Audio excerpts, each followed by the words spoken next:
गुरुजी, मेरा सवाल है आपसे और इवन पुष्पेंद्र जी से भी कि लगभग हर इंडस्ट्री में कहीं ना कहीं किसी ना किसी फॉर्म में एक माफिया का कहीं से कंट्रोल आ जाता है, चाहे वो फंडिंग के माध्यम से हो, चाहे वो वहां पे इंडस्ट्री में एंट्री के माध्यम से हो।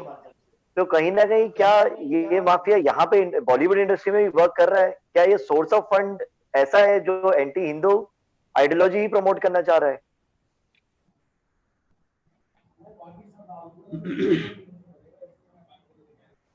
देखिए, जो आपने सवाल कहा है, मैंने इसीलिए कहा कि अगर आप पीछे जाएं, आपको लगता है कि माफिया और ये जो फंड, देशद्रोही ताकतें, मैं आपको एक छोटी सी बात बताता हूं जो हम सब ने नजरअंदाज की होगी। अभी हाल के दिनों में, कोई साल डेढ़ दो साल पहले, एक बायोपिक बनी थी सुनील दत्त के ऊपर। पवन जी, मैं आपको बताना चाहता हूं खासतौर से, ये बायोपिक बनी संजय दत्त पे। उस बायोपिक को आप देखिएगा। मुझे उस फिल्म में कुछ नहीं आया, सिर्फ अपने काम की एक बात मिली उसमें। जो संजय दत्त के पिताजी महान सेकुलर थे, बड़े पदयात्राएं उन्होंने की, वो उसमें कह रहे हैं, बायोपिक के अंदर कुछ झूठ नहीं होता है, कुछ क्रिएट नहीं किया जाता है उसमें। जब सुनील दत्त ने नरगिस से शादी करने की बात सोची थी, तो उस जमाने हाजी मस्तान ने सुनील दत्त को बुलाया और कहा कि तुमने शादी करने का कैसे सोचा नरगिस से। तो सुनील दत्त उसके सामने इतने अपोलोजिस्ट होके ये कहते हैं कि आपको मैं भरोसा दिलाना चाहता हूं कि मैं नरगिस को खुश रखूंगा। तो जिस फिल्म इंडस्ट्री की स्थिति ये हो, ये मैं उस जमाने की बात कर रहा हूं जब उस जमाने एक बहुत बड़ी जोड़ी हुआ करती थी सलीम जावेद की, और तमाम जो फिल्में उस जमाने बनी, उस फिल्मों में 70 से 82 के दशक की आप फिल्मों को देख लें, उसमें अंडरवर्ल्ड, मारधाड़, उसमें सारे खलनायक हिंदू, उसमें आदर्श मुसलमान। उस जमाने भी हाजी मस्तान, यूसुफ पटेल, करीम लाला, वरदराजन मुदलियार, ये दाऊद सब हुआ करते थे। तो टर्म तो वहीं से डिक्टेट होता था। ये पैसा नंबर 2 का है, वो फिल्म इंडस्ट्री में लगता था और लोग कैरेक्टर बनाते थे। इसलिए देखिए कि आप इतना सब कुछ होने के बावजूद भी हमेशा कैरेक्टर वही होता है जिसकी बात अभी कुछ देर पहले कहा कि साहब मंदिरों के अंदर क्यों दिखाया जाता है। ये पीके फिल्म तो बहुत बहुत सॉफ्ट रूप है। आप याद किए 1975 में एक फिल्म बनी थी सन्यासी, और उस फिल्म का गाना क्या था? लेकिन हम गुनगुना रहे थे, हम नहीं समझ रहे थे कि हमारी आस्थाओं पे जाने अनजाने कितनी गहरी चोट हो रही है। तो हम क्योंकि बहुत ज्यादा इन चीजों पे ध्यान नहीं देते। जो पवन जी ने कहा कि पैसा कमाना, एन कैन प्रकरण से पैसा कमाएं, मकान बनाएं, बच्चों को विदेश भेज दें। आप तो पहले दिन ही बच्चे के पैदा होने के बाद तय कर देते हैं कि उसे डॉक्टर बनाना है। हम गुरुकुल की बात तो करते हैं, लेकिन गुरुकुल जैसा कोई लक्षण घर में दिखाते नहीं है। हम अपने घर में कितनी पूजा करते हैं, और कितनी बार अपने बच्चों से हमने कहा पूजा कर लो। हमारे यहां तो पूजा भी ये होती है कि 5 मिनट की पूजा कर लो, 10 मिनट की पूजा कर लो, जल्दी है तो 15 मिनट में निपटा दो। तो हमने तो पूजा का खुद मजाक बना रखा है। तो हमारे आने वाले बच्चे जो हमें देख रहे हैं वही कर रहे हैं ना। कब हमने बताया सनातन क्या है, और हमने झूठे नारे उन्हें दे दिए। लिहाजा मैं बार बार कहता हूं कि आप देखें कौन लोग थे, किस तरीके से ये स्थिति आज यहां लाए हैं। ये कोई आसान बात नहीं है। इसलिए मैंने दीवार फिल्म का डायलॉग की बात की, और वो आदमी एथिस्ट भी है। तो समस्या एक नहीं है, समस्या कई फ्रंट के ऊपर है। जो पवन जी कह रहे हैं कि आपके लिए कोर्ट खुली हुई है, ये दुनिया का नियम है। जो जितना चिल्लाएगा उसी की बात सुनी जाएगी, जो जितना डराएगा व्यवस्था उसी की मानेगी। लेकिन आप के कि नहीं, हम 100 करोड़ हैं, वादी है, लेकिन समाज आदर्श नहीं है। देखो देखो ये गाड़ी ये पीछे से उड़ रही है। आजा चलो आदर्श हो जाए। यह आदर्श स्थिति नहीं है, आपको लड़ना ही पड़ेगा। भारत युद्धरत है, साइकोलॉजिकल युद्ध में, आतंकवाद में, विदेशी में, अंदर के बाहर हर तरीके का युद्ध हो रहा है। आपको इंटेलेक्चुअल टेररिज्म झेलना पड़ रहा है, आपको एकेडमिक टेररिज्म झेलना पड़ रहा है, आपको पाकिस्तान बांग्लादेश से बाहर से आने वाले घुसपैठियों से लड़ना पड़ रहा है, आपके भारत के अंदर पॉलिटिकल पार्टीज में, संसद में आतंकवादी चुनाव जीत के बैठ जाते हैं, कोई पूछने वाला है?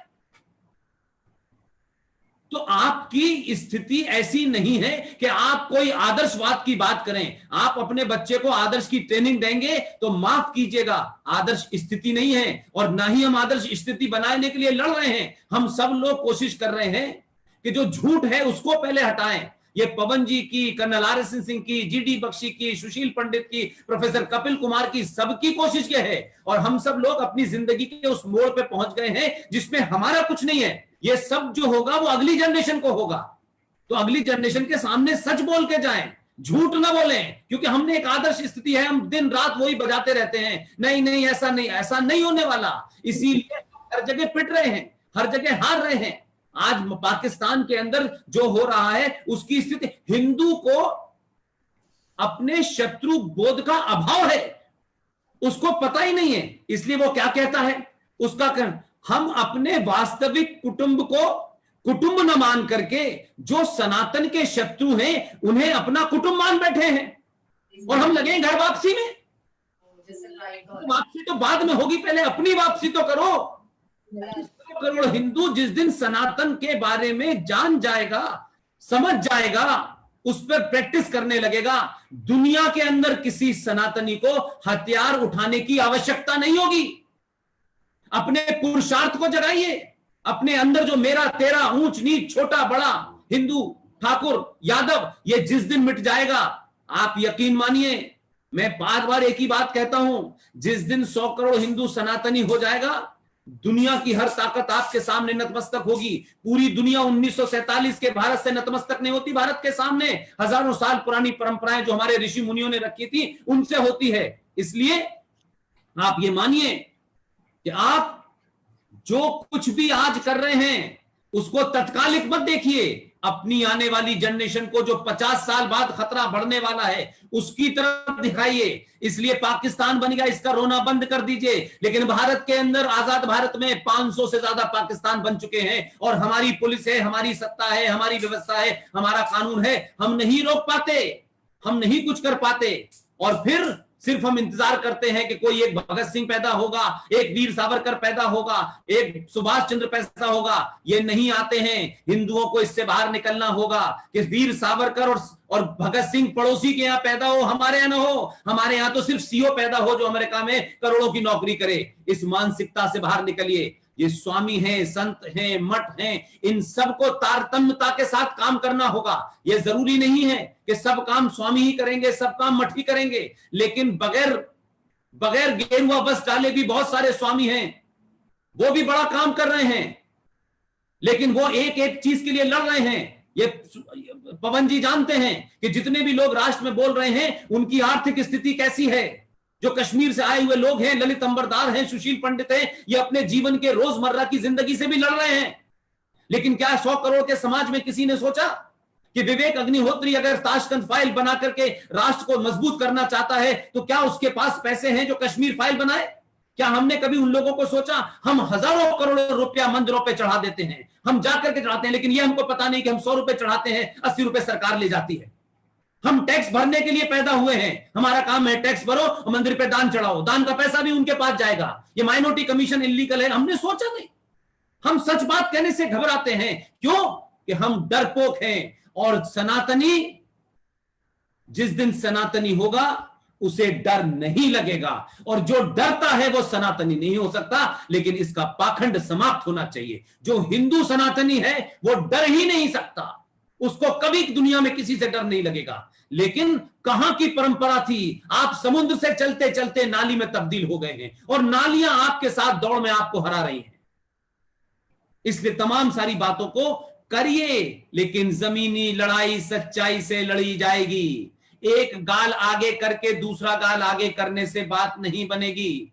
मैंने कहा, इसको मैं ह्यूमर में कहता हूं, ये क्या पैराडॉक्स है कि उसी राज्य से एक आदमी चल के आया, उसने कहा एक गाल पे चांटा मारोगे मैं दूसरा गाल आगे कर दूंगा। तब तक यह शेष सोया हुआ था। उसी राज्य से दो चल के आए हैं, वो एक ही समय में दोनों हाथ से दोनों गाल पे चांटा मारते हैं। इसलिए लोगों को लगता है कि हिंदू बदल रहा है। हिंदू नहीं बदल रहा। हिंदू के अंदर उसकी सोई हुई आत्मा को जगाने का काम जो पवन गुरु, जो जीडी बख्शी, जो कर्नल आर एस सिंह, ये जो लोग कर रहे हैं, उसके अंदर आया है। नहीं शक्ति का, जिसके बारे में पवन जी ने कहा कि शक्तिशाली आदमी ही टॉलरेंट होता है, कमजोर आदमी नहीं होता। लेकिन दुनिया में जिनकी किताब पूरी दुनिया में कत्ल गारत कर रही है, वो कहते हैं we are a religion of peace. वो रिलीजन ऑफ पीस का वैसे ही झूठ बोल रहे हैं जैसे कहते हैं कोका कोला ठंडा। सच को सच मानिए मेरे भाई। ये लड़ाई जो आज आप लड़ रहे हैं, आने वाली जनरेशन को बचाने की लड़ रहे हैं।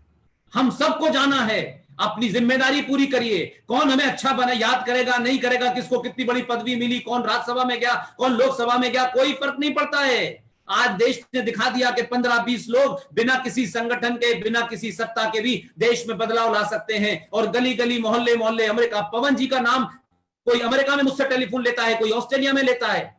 पवन जी के पास क्या सत्ता है? एक फकीर की तरह ये घूमते रहते हैं।